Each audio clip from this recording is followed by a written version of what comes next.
어제도 잠깐 언급했지만 국정원의 43살 먹은 직원이 검찰 수사를 받던 직원도 아닙니다. 그런데 43살 먹은 직원이 자살을 했습니다. 차 안에서요. 새벽에 집에서 나가가지고. 그러니까 6일 그저께 새벽에, 일요일날 새벽에 집에서 나갔어. 1시 반에 집에서 한 5km 떨어진 용인 수지구의 인적이 드문, 낮에도 사람이 잘 안 다니는 한 공터에서 차량 운전석에서 숨진 채 발견됐고 번개탄을 차에 피웠다 합니다. 국정원 직원이 번개탄 피워서 자살한 것은 한 몇 년 전에 마티스 승용차 안에서 당시 이탈리아에서가 해킹 프로그램 산 부분에 대해서 조사를 받던 직원 한 명이 자살을 했고, 또 이전 건 들어서 변호사 출신으로 국정원 직원이던 사람 하나가 적폐청산 과정에서 또 자살을 한 바도 있지요. 자, 그래서 국정원 직원이 이 차 안에서 자살하는 일들이 간혹 있는데요. 근데 문제는 이 사람이 검찰 수사를 받던 사람도 아니었고, 또 더 나아가서 이 사람이 지금 해외 연수를 이렇게 지시받아서 회사 안에서는 해외 연수 간 사람 아니냐라는 이야기까지도 하고 곧 연수를 가려고 했다라는 겁니다. 그러면 해외 연수를 앞두고 있고, 그럼 국정원 직원이 해외 연수 간다는 것은 좀 신호 가는 거죠. 자, 그런 상황에 있던 43살, 자, 가족도 있는 사람이 유서 석장을 빽빽이 써놨다라고 하고 집에 썼다는 거예요. 가족에게 미안한 마음만 담겨있고 왜 죽었는가를 추정하는 이야기는 없다고 해요. 이것도 또 웃기죠. 사람이 자살을 하면 자살하면서 가장 하고 싶은 이야기가 내가 왜 죽는가인데, 내가 왜 죽는가 말이 없이 미안하다 말만 하고 죽었다라는 것도 말이 안 되고, 또 더 나아가서 국정원에서는 이 사람이 무슨 부서에서 어떤 일을 했는지를 일체 보안이라서 밝힐 수 없다라고 하는 것도 또 이해가 안 되는 이야기입니다. 자, 그래서 경찰은 자살과 타살의 가능성을 놓고 지금 다각도로 수사 중이라는데, 현재 차량 내에서 발견된 지문 채취에서 그것도 확인 중에 있다고 하고, 지금 부검 신청장을 내어서 부검을 이렇게 하는 걸로 알고 있습니다. 그런데 국정원에서 초반에 얼마나 틀어막는지, 실제로 지금 언론에, 신문에는 이 사람이 자살했다라는 게 나온 데가 없어요. 주요 신문에. 자, 우리가 영화에 보면, 조폭들이 보면 자살한 것처럼 차에 번개탄을 놔놓고 밖에서 사람을 차 안에 집어넣어놓고 심신 상태로, 그래서 나중에 자살한 것처럼 위장하는 일들이 많았습니다. 그런데 이 사람 같은 경우에는 과거에 국정원 직원이 자살하는 것은 조사받다가 자살하는 것이 대부분이었기 때문에 99%가 조사받다가 자살했는데, 조사받지 않는 국정원 직원이 갑자기 새벽에 유서를 쓰고 집을 나가서 집 근처 5km에서 차 안에서 자살했다는 것은 그 자체로 엄청난, 제가 볼 때 배경이 있을 수 있다는 겁니다. 사실상 이 사람이 집을 나간 시간이 처음에는 새벽 4시 반에 새벽에 갑자기 없어졌다는데, 5일날 토요일날 저녁에 나갔는데 가족이 새벽 4시 반에 경찰에 신고를 했다고 합니다. 자, 그런데 경찰이 보통 4시 반에 신고를 한다고 출동을 해서 어디 가서 술 마시겠지요, 기다려보라 그러지, 이렇게 신속하게 출동을 해서 핸드폰 위치 추적을 하고 주변을 싹 뒤져서 찾아주는 예가 있습니까? 보통 사람 실종 신고 한번 해보십시오. 어떻게 합니까? 그 가출이 단순 가출일 수 있고, 어디 친구들하고 술 먹거나 싸웠으니까 내일이나 올 거예요. 좀 기다려보고 안 오면 찾겠습니다. 이렇게 보통 말을 하죠. 그런데 경찰이 이렇게 신속하게 나섰다라는 걸 보면 이거는 이 국정원 직원에 대해서 뭔가 이 모종의 지시를 받았을 가능성이 있다는 겁니다. 단순 가출로 신고했을 때 절대로 그렇게 신속하게 안 하는 거예요. 그럼 가족이 그날 저녁에 나갑니다. 새벽에 4시 반에 신고했다는 것도 좀 우스워요. 그렇지 않습니까? 자, 43살 정도면 국정원에서 지금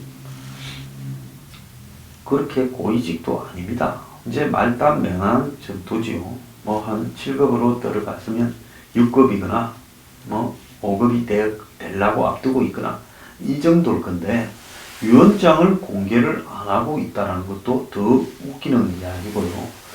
그래서 뭔가가 이 국정원 직원이 자신만의 어떤 사실을 알고 있거나 그걸 갖다가 외부에 누설을 해서 그런 혐의로 갑작스럽게 추궁을 받다가 그걸 심리적으로 감당하지 못해서 죽었거나 아니면 실제로 이 국정원 직원이 자살한 게 아니고 타살을 당했는데 자살처럼 위장되었을 수도 있답니다. 5일 저녁에 누가 연락을 와서 좀 보자 해서 나갔다가 자살한 것처럼 자기 차에 번개탄 피워서 죽을 수도 있다는 거예요.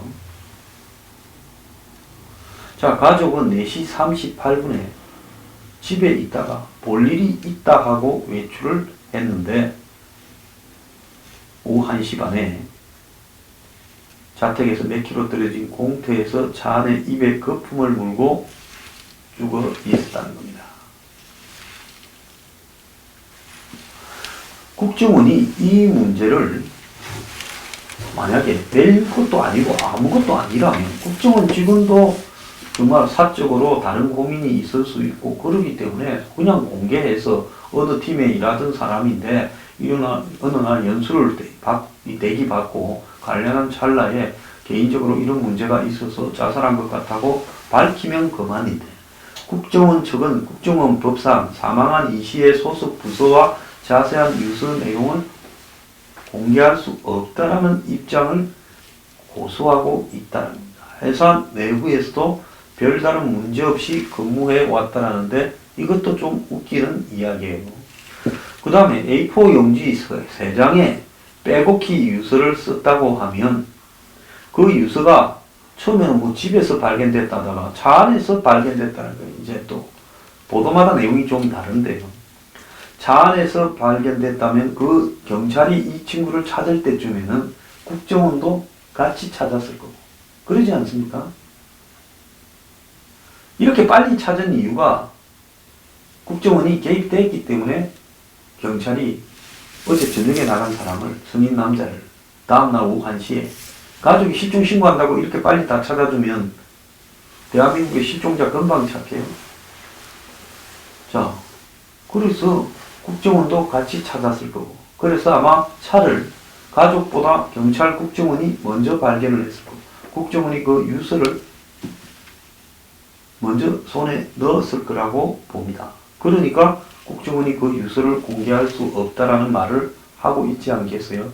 만약에 가족이 그 유서를 먼저 확보했더라면 가족에 의해서 밖에 이야기들이 나갔을 수도 있지요. 근데 지금 경찰이 타살 여부로도 수사하고 있다는 것은 뭔가 경찰이 봤을 때 현장이 좀 이상해서 안 그러면 차에 번개탄 있고 국정원 직원이 자살했다고 하면 경찰이 유서도 있고 그걸 타살 여부로 수사한다라는 이야기를 할 필요도 없지 않습니까? 자, 영화 같은 데 보면 유서도 보면 강무용 압박에 의해서 이렇게 쓸 수도 있습니다. 야, 유서에는 가족에게 미안한 심경이 담겨있고 사망 징후를 추정할 수 있는 얘기는 없다라고 말을 하고 있어요. 자, 그런데 연수를 보낼 때는 어떤 사람을 연수를 보느냐. 뭔가 국정원이 덜미를 잡혀서 이 직원한테 그 일을 계속 시킬 수는 없고 입막음을 해야 되겠고 달랠 때 연수를 보내기도 합니다. 이 김태우 수사관을 처음에 승진시킨다고 돌려보내고 또 김태우 수사관과 같이 일하던 사람을 7명을 다 잘라서 네가 쫓겨나는 게 아니라 다 돌아가는 거다라고 했던 걸 보면 뭔가 김태우한테 덜미를 잡혀서 김태우를 이렇게 조용히 김태우의 이해관계를 채워주면서 입을 막으려고 했던 거지요. 국정원 이런 직원이 연수를 가기로 했다는 것은 마찬가지로 그 국정원 직원이 회사에 뭔가를 어필을 했거나 뭔가 부당한 일에 대해서 문제 제기를 해서 이 친구를 입을 좀 막기 위해서 자, 너 미국이나 유럽에 가서 연수를 줘라. 국정원이라는 조직이 제가 알기에는 저도 뭐 그쪽에 옛날에 알던 사람들이 좀 있었는데 연수를 쉽게 43살 먹은 사람을 보내는 조직이라고 저는 생각하지 않습니다. 저는 한국당이요, 이 국정원 직원의 사망에 대해서 이 조사단을 꾸리고 이 부분에 대해서 문제 제기를 하면서 유서를 내놔라고 공개하라고 해야 될 거라고 봅니다. 더 나아가서 국정원 직원의 사망에 대해서 국회 차원에서도 규명을 해야 되고요. 자, 업무 관련이 아닌데 이 사람이 이렇게 사망에 이르게 됐다. 자, 그러면 사생활이나 사적인 문제다. 그렇다면 국정원에서 이 사람이 가정생활이나 사적인 문제로 자살했다고 이야기를 하면 되는 겁니다. 그게 무슨 국정원법과 무슨 관계가 있습니까? 그럼에도 불구하고 국정원법상 유서를 공개할 수 없다, 직원을 확인해 주지 않는다라고 이야기를 하고 있다라는 것은 말이 안 되는 이야기라고 생각합니다.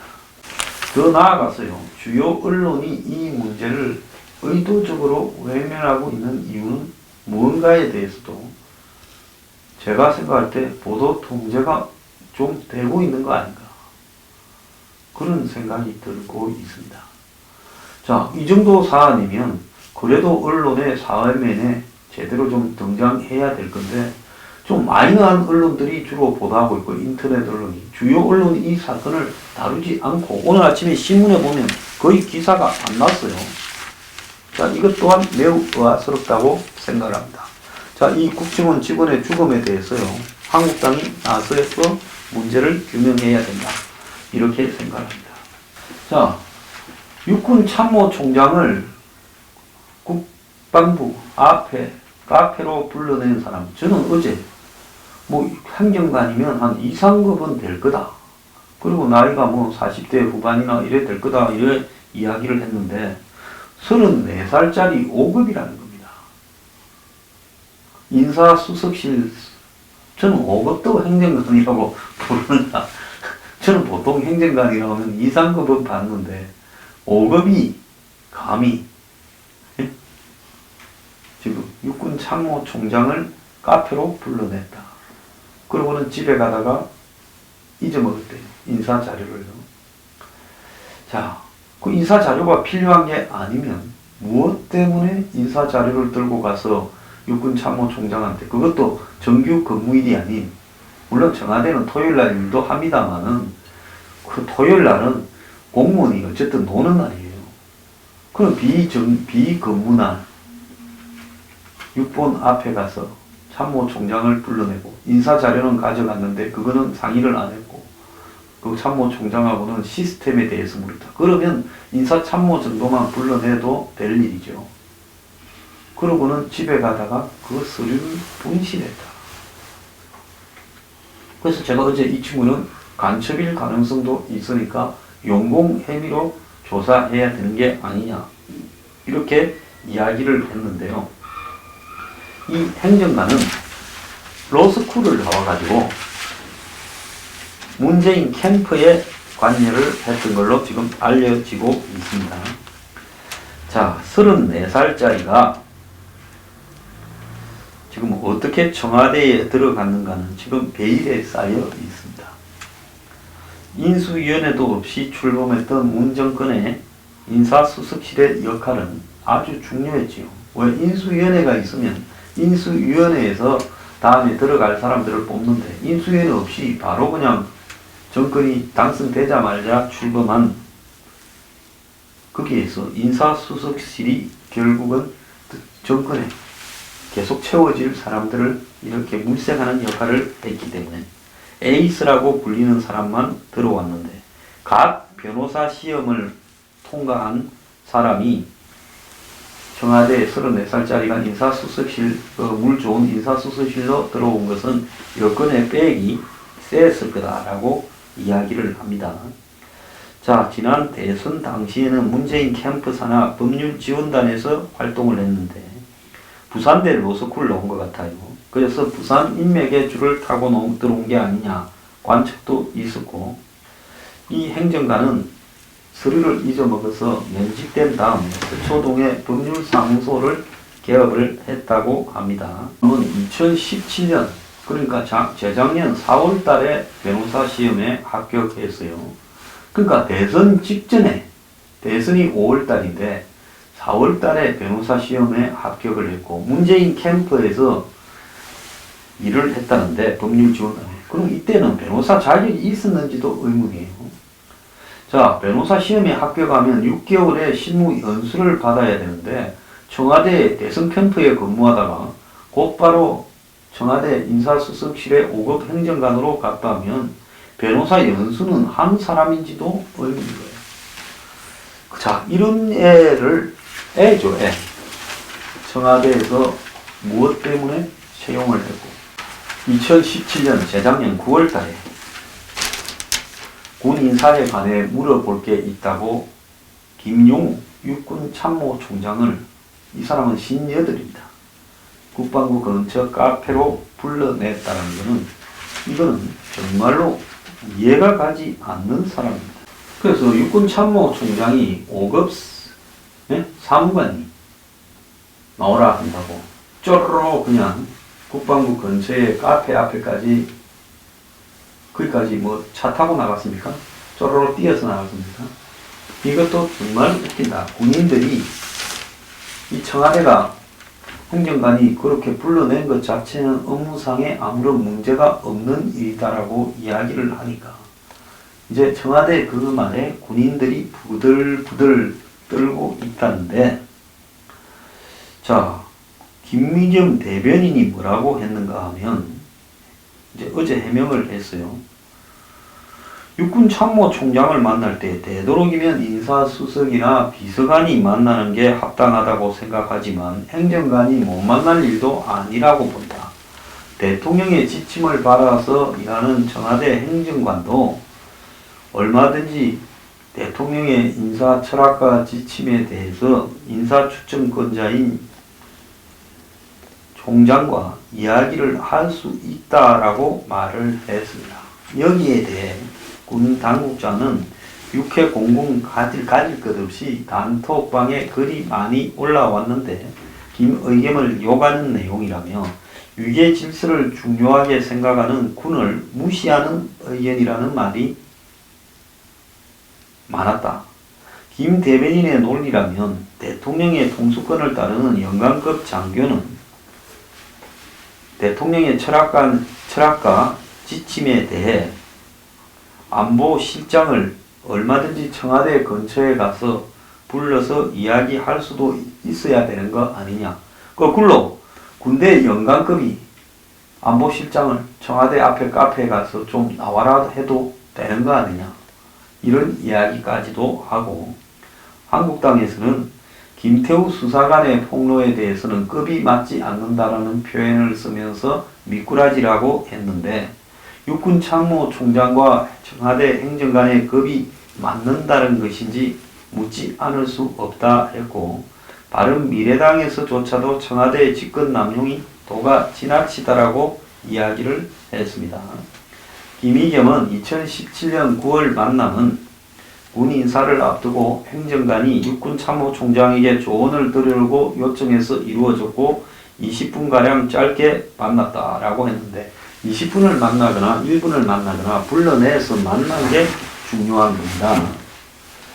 34살짜리 5급이 육군참모총장을 만나는 게 기이하다는 거예요. 그래서 왜 육군대장 참모총장이 34살 행정 5급을 만나냐라는 부분에 대해 군 인사를 잘 몰랐다. 이 친구가 임명된 지 얼마인데, 아니 5월달에 바로 들어갔는데 군 인사를 몰랐다면, 그러면 청와대에 있는 사람은 9월달이 될 때까지 일을 다 제대로 모르는 겁니까? 그럼 시스템과 절차에 대해서 조언을 들으려고 만났다는 건데, 이 정 행정관이라는 친구가, 그런데 직접 총장한테 연락한 게 아니고 총장이 대령 신분으로 그 뒤에 12월 달에 진급을 했죠. 청와대 안보실에 간 신모 행정관이 다리를 놔서 정 전 행정관을 보게 됐다. 하지만 청와대 행정관이 육군 대령을 통해서 육군 참모총장 4개를 만날 수 있을 정도로 막강한 자리인지 의문이라는 거죠.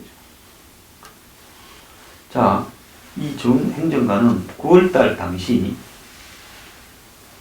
변호사 시험 합격자들이 필수적으로 거쳐야 될 6개월의 실무수습 기간을 감 마친 상태였다고. 이것도 많이 엇갈리는 부분이 있어요.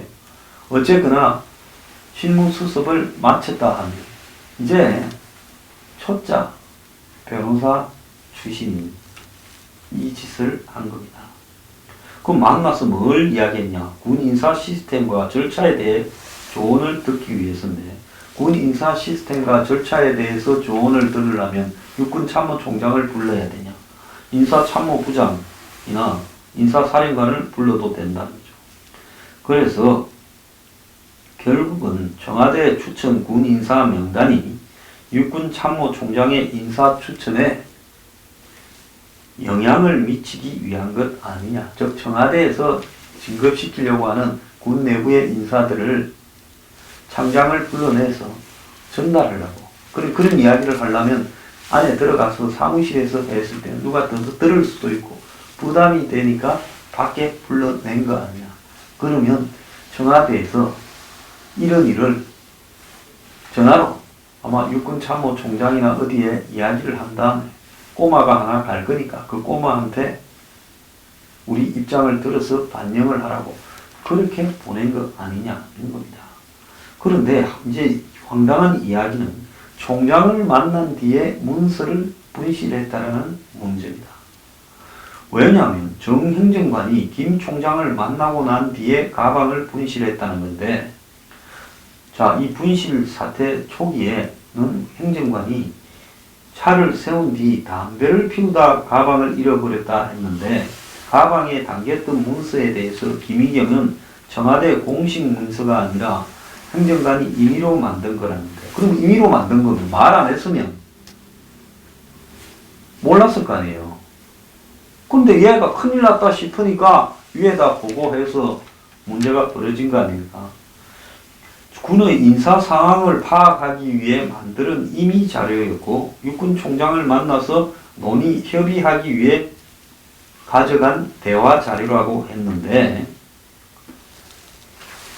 자, 그런데 가방 안 서류는 누구는 진급시키고 누구는 어디로 보내고 누구는 자천시키라는 자세한 명단이 적힌 구도, 즉 플랜이라는 그런 명단일 거다라고 하면서 이 명단을 봤다라는 사람이 있다라는 이야기까지도 나오고 있어요.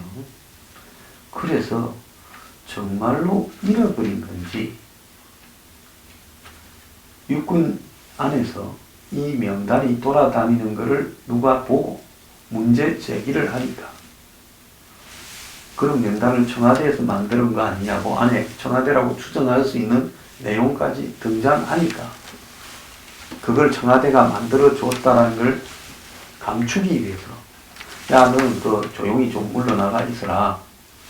그리고 다음에 그렇게 하고 이 34살짜리를 잃어버렸다고 정리해버린 것 아니냐. 왜? 진급이라는 것은 항상 그 진급에서 누락된 사람과 또 다투는 경쟁자들이 있는데, 경쟁자들 손에 그 명단이 들어가서 경쟁자가 이런 걸 폭로하려고 하니까 우리가 잃어버린 거다라고 말을 하는 거 아니냐라는 부분입니다.